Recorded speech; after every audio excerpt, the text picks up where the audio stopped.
your podcast host, and we bring you our latest episode of Denodo Data Bites. Please welcome our guest on the show today, Mr. Robin Tandon, who is the Director of Product Marketing at Denodo for the regions of Europe, Middle East, Africa, and Latin America. Robin has over 25 years of industry experience working with enterprise and cloud software organizations. Robin, a very warm welcome to you, and thanks for being on our show. Before we dive into discussing data virtualization and economic benefits associated with it, I'm sure our audience would love to know a little bit about you and your experience within the tech industry.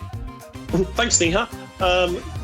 Welcome, and thanks for inviting me along. Really excited to talk to you today a little bit about some of my experiences and my knowledge about data virtualization. But before we get into that, who am I?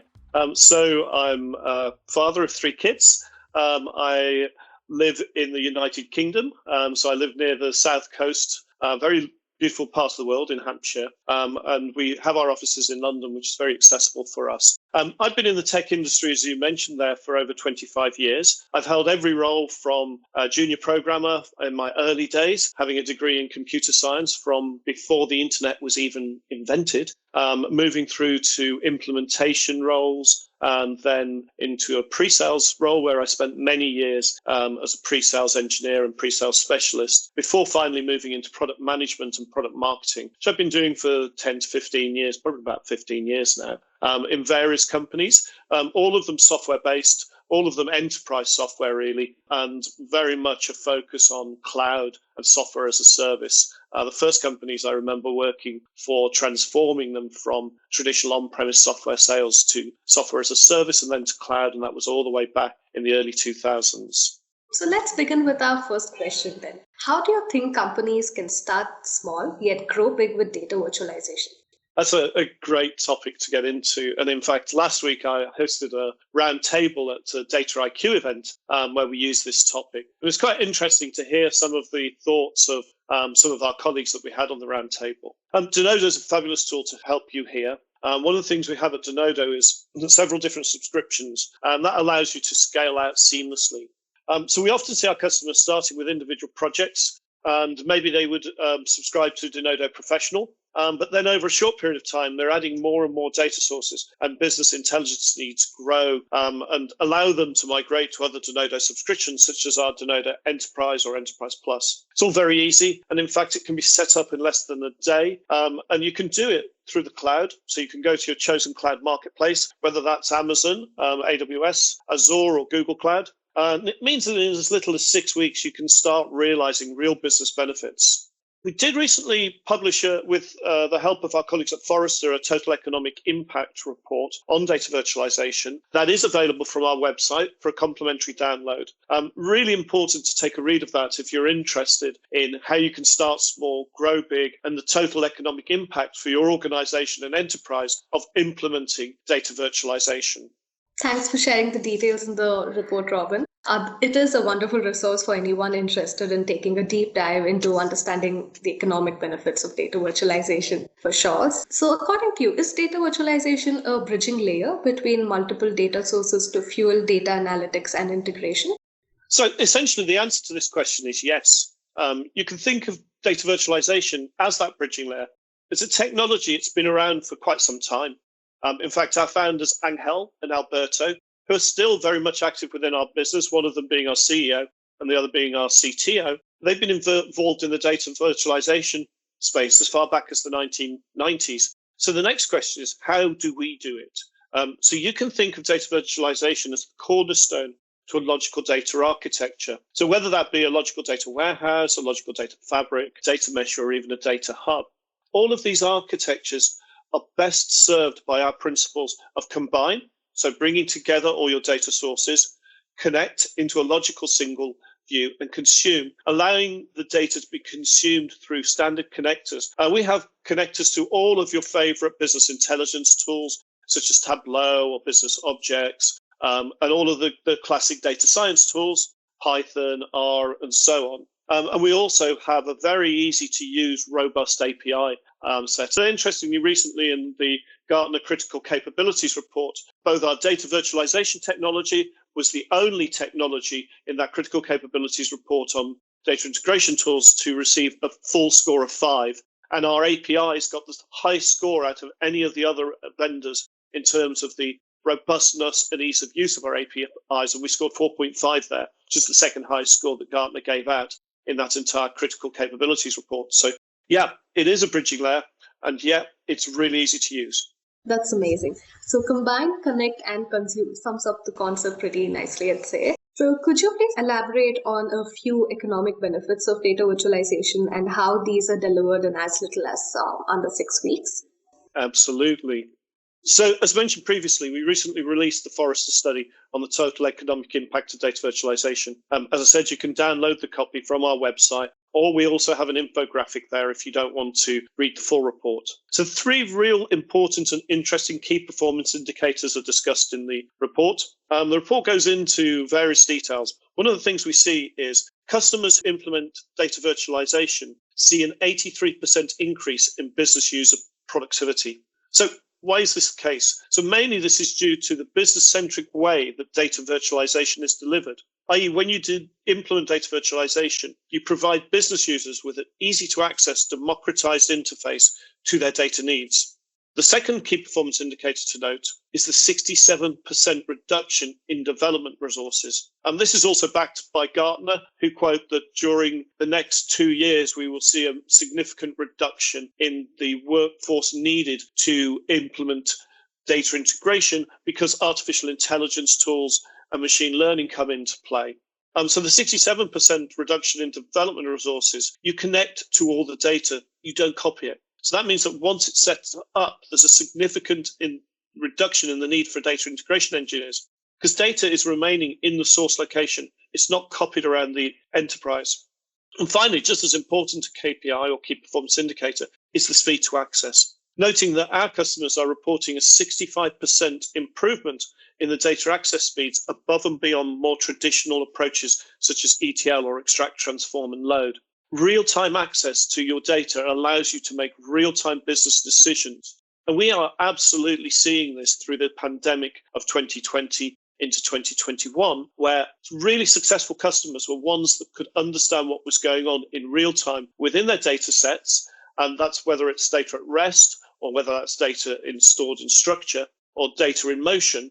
And that allows them to make informed business decisions, which allows them to be more competitive and better placed to succeed. Great. So that brings us to our next question. Can you give us some examples of use cases that you mentioned earlier where data virtualization helped elevate a project to an enterprise level? And how do various industry sectors utilize data virtualization? Absolutely. I think it's a bit of a leading question, but to be honest, the principles of data virtualization are equally important across many industry sectors. And we've got use cases in many, many of them. So, for example, in finance and banking, we often see use cases where data virtualization can be used as a unifying platform to help better in compliance and reporting. So in retail, we see use cases including predictive analytics in supply chains. As I mentioned during the pandemic, this has been really important, as well as next and best actions from a unified customer viewpoint. And it's funny, you hear terms like next and best actions, unified customer viewpoint. These are terms that people were talking about in the early 2000s. However, it's only now that technology has really caught up and we're reaping the benefits of those ideas. We also have many use cases in wider situations, such as government health agencies. So, for example, in the Netherlands, the National Statistics Bureau utilizes Denodo to help their data scientists in understanding key trends and activities, both sociologically as well as economically. And the final use case that I guess I'm probably most proud of that we came across recently in the last couple of years. So over here in the UK, we have a nationalised healthcare system. Our healthcare is free at point of delivery. We break it down into 2 different regions. We have NHS England and NHS Scotland, so National Health Service for England, National Health Service for Scotland. They operate exactly the same way, and it's all interchangeable, so I can go to Edinburgh and receive healthcare, and my cousins in Aberdeen can come to London and receive healthcare. So that's not a problem. We implemented Denodo in the NHS in Scotland, and we started small and we're growing big. So initially, we identified 3 or 4 key use cases that they wanted us to provide a logical data warehouse. So this went across multiple data sources, across multiple health district authorities. So each health district has its own authority and its own data sets, all the way down to individual hospitals, local doctors' offices, as well as third-party data from other agencies.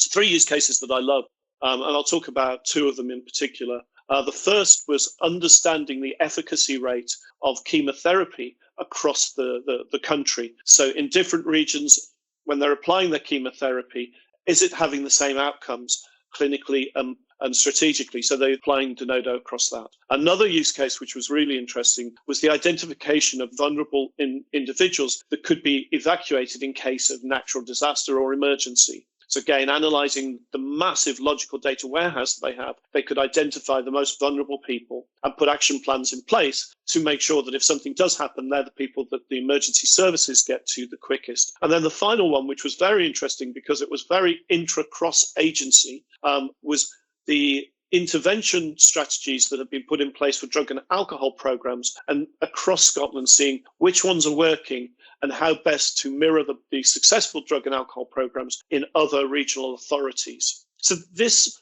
initially, we identified 3 to 4 use cases. However, because they've put this unifying data virtualization layer across their organisation or across the entirety of the NHS Scotland, during 2022 and 2023, they have plans to bring on board up to 24 additional projects and programs, all the way to the fact that during the pandemic, some of the other reporting that they were doing using the Denodo technology was being fed daily to Nicola Sturgeon, who is the First Minister of Scotland. And every day she would stand on television and give a daily brief of Scotland's success rates during the pandemic.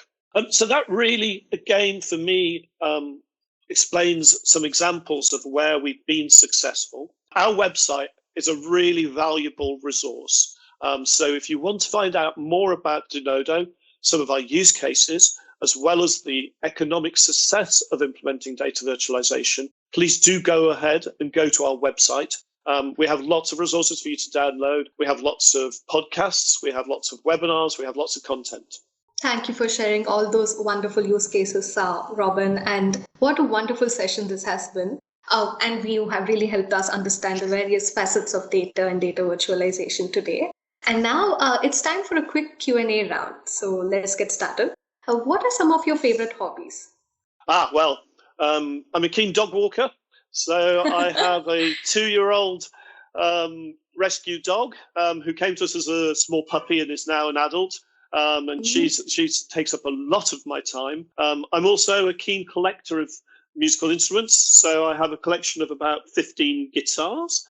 And I have a family and a family life where, I'm running around after the children on a Saturday, delivering one here, picking one up from there, and all the usual stuff that you would expect. Wow, that's really interesting. Thank you for sharing. What is the one book that you'd like to recommend to our audience? So from a purely professional perspective, the book that I'm reading at the moment is called Becoming Data Literate, and it's by a gentleman called David Reed. I met David actually last week at the Data IQ event, so he handed me a complimentary copy of his book, and he's the author, and he's also the Knowledge and Strategy Director and Editor for Data IQ. Really interesting book, so please do look it out. I know it's available on Amazon, so you can go to the Amazon website. But yeah, feel free to pick that one up. That's a great book. And then if you want to ask me about books that I read that are non-related to work, typically I'm usually with my head in, sadly, I like to read instruction manuals. So recently I bought an electric car and it has a 700-page manual, and I have read all 700 pages of the manual for my car. Wow. not much into the novels and fiction. That's really interesting, Robin, and I'll definitely check out the book that you shared there. So thanks for that. And one last question. So if you were to write a book, what would it be about? I'm hoping it would be an instruction manual. Instruction manual on how to know. I typically would, I have thought about it because what's the quote? Everybody's got a book in them somewhere. And my wife and I talk about this quite often. We're not 100% sure we've got books in us in particular, but I kind of am quite passionate about product marketing and product marketing activities. And I think I'd probably write a book around how to succeed in product marketing with a tiny budget. That's a really interesting topic. That's good. So thank you for all the fun answers on this round, Robin, and mainly for joining us today. Well, thank you, Neha. It's been my absolute pleasure. And a quick message to our listeners. If you enjoyed this episode, please head over to www.denodo.com/podcast to find out more resources related to all things data. Thank you so much.